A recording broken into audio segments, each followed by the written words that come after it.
വിവരങ്ങളുമായി നിയമസഭാ സമ്മേളനം വെട്ടിച്ചുരുക്കി. വോട്ട് ഓൺ അക്കൗണ്ട് പാസാക്കി ഫെബ്രുവരി 15-ന് സഭ പിരിയും. ലോക്സഭാ തെരഞ്ഞെടുപ്പും കോൺഗ്രസിന്റെ ജാഥയും പരിഗണിച്ചാണ് നടപടി. എന്നാൽ ബജറ്റ് തീയതി മാറ്റണമെന്ന പ്രതിപക്ഷ ആവശ്യം തള്ളി. കാര്യോപദേശക സമിതിയിൽ മുഖ്യമന്ത്രിയും പ്രതിപക്ഷ നേതാവും തമ്മിൽ രൂക്ഷമായ വാക്പോരുണ്ടായി. യോഗത്തിൽ നിന്നും പ്രതിപക്ഷം ഇറങ്ങിപ്പോവുകയും ചെയ്തു. നിയമസഭ ഇന്നത്തേക്ക് പിരിഞ്ഞിട്ടുണ്ട്. ആർ ശ്രീജിത്ത് നൽകും വിവരങ്ങൾ. ശ്രീജിത്ത്, കാര്യോപദേശക സമിതിയിൽ രൂക്ഷമായ വാക്പോരാണ് മുഖ്യമന്ത്രിയും പ്രതിപക്ഷ നേതാവും തമ്മിലുണ്ടായത്. സമരാഗ്നി പരിഗണിച്ചുകൊണ്ട് ബജറ്റ് നേരത്തെയാക്കണമെന്നൊരാവശ്യം പ്രതിപക്ഷം മുന്നോട്ട് വെച്ചിരുന്നു.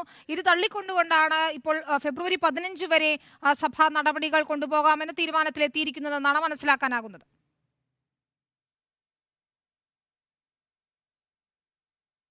ഇന്ന് രാവിലെ ശൂന്യവേളയ്ക്ക് ശേഷമാണ് നിയമസഭയുടെ കാര്യോപദേശ സമിതി യോഗം ചേർന്നത്. പ്രതിപക്ഷത്തിന്റെ ആവശ്യപ്രകാരം നിയമസഭാ സമ്മേളനത്തിന്റെ തീയതികൾ പുനഃക്രമീകരിക്കണമെന്ന ആവശ്യം ചർച്ച ചെയ്യുന്നതിന് വേണ്ടിയാണ് കാര്യോപദേശ സമിതി ചേർന്നത്. ഈ യോഗത്തിലാണ് ഇതുവരെയും കാണാത്ത വിധം അസാധാരണമായ വിധം മുഖ്യമന്ത്രിയും പ്രതിപക്ഷ നേതാവും തമ്മിലുള്ള ഏറ്റുമുട്ടലുണ്ടായത്. ബജറ്റ് അവതരണം ഫെബ്രുവരി 2 മാറ്റണമെന്നും ബജറ്റ് ചർച്ച 5, 6, 7 തീയതികളിലേക്ക് മാറ്റണമെന്നും പ്രതിപക്ഷ നേതാവ് വി ഡി സതീശൻ അഭ്യർത്ഥിച്ചു. കോൺഗ്രസിന്റെ സമരാഗ്നി ജാഥ ഫെബ്രുവരി 9 തുടങ്ങുകയാണ്. ഈ സമരാഗ്നി ജാഥയിൽ പങ്കെടുക്കേണ്ടതുണ്ട്. തങ്ങൾക്ക് ഇപ്പോൾ നിശ്ചയിച്ചിരിക്കുന്ന തീയതികളായ ഫെബ്രുവരി 12 മുതൽ 15 വരെയുള്ള തീയതികളിലെ ചർച്ചകളിൽ പങ്കെടുക്കാൻ കഴിയില്ല. അതുകൊണ്ട് ബജറ്റും ചർച്ചാ തീയതിയും പുനഃക്രമീകരിക്കണം എന്നായിരുന്നു പ്രതിപക്ഷ നേതാവ് വി ഡി സതീശൻ മുന്നോട്ട് വെച്ച ആവശ്യം. ഇതിനോട് അനുകൂലമായല്ല മുഖ്യമന്ത്രി പ്രതികരിച്ചത്. മുഖ്യമന്ത്രി പറഞ്ഞത് ബജറ്റിന്റെ തീയതിയും ചർച്ചാ തീയതിയും ഒരു കാരണവശാലും മാറ്റാൻ കഴിയില്ല എന്നായിരുന്നു.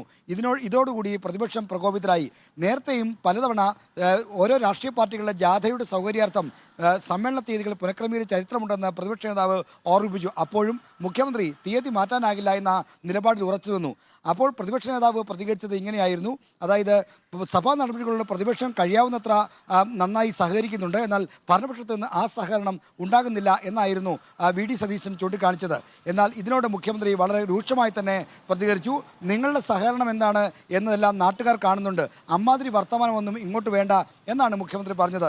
ഇതോടെ പ്രതിപക്ഷ നേതാവ് വി ഡി സതീശനും പ്രകോപിതരായി. നിങ്ങളോട് ആലോചിച്ചിട്ടോ തീരുമാനിച്ചിട്ടോ അല്ല ഞങ്ങൾ കാര്യങ്ങൾ ചെയ്യുന്നത്, അതുകൊണ്ട് ഇമാതിരി വർത്തമാനമൊന്നും ഇങ്ങോട്ടും വേണ്ട എന്ന് പ്രതിപക്ഷ നേതാവ് തിരിച്ചടിച്ചു. ഇതോടെയാണ് പൊതുവെ സമവായത്തിൻ്റെ വേദിയായി അറിയപ്പെടുന്ന കാര്യോപദേശ സമിതി യോഗം ഏറ്റുമുട്ടലിൻ്റെ വേദിയായി മാറിയത്.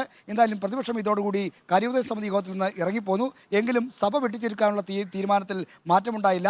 ഈ മാസം 25 തുടങ്ങിയ സഭാ സമ്മേളനം മാർച്ച് 27 വരെയായിരുന്നു നിശ്ചയിച്ചിരുന്നത്. ബജറ്റ് സമ്പൂർണ്ണമായി പാസ്സാക്കുന്നതിന് വേണ്ടിയാണ് ഇത്രയും ദൈർഘ്യമേറിയ ഒരു സമ്മേളനം നിശ്ചയിച്ചത്. എന്നാൽ ബജറ്റ് പൂർണ്ണമായും പാസ്സാക്കുന്ന തീരുമാനത്തിൽ നിന്ന് സർക്കാർ പുറകോട്ട് പോയിരിക്കുന്നു. ബജറ്റ് സമ്മേളനം 15-ന് വെട്ടിച്ചുരുക്കും. ബജറ്റിൻ്റെ സമ്പൂർണ്ണമായി പാസ്സാക്കുന്നതിന് പകരം 4 മാസത്തെ വോട്ട് ഓൺ അക്കൗണ്ട് പാസ്സാക്കി ഫെബ്രുവരി 15-ന് സഭ പിരിയും. 12 മുതൽ 15 വരെയുള്ള ബജറ്റ് ചർച്ചയിൽ മാറ്റമില്ല. ഫെബ്രുവരി 5-ന് ബജറ്റ് അവതരണമെന്ന തീയതിയിലും മാറ്റമില്ല. ശരി, ആ ശ്രീജിത്താണ് വിവരങ്ങൾ നൽകിയത്.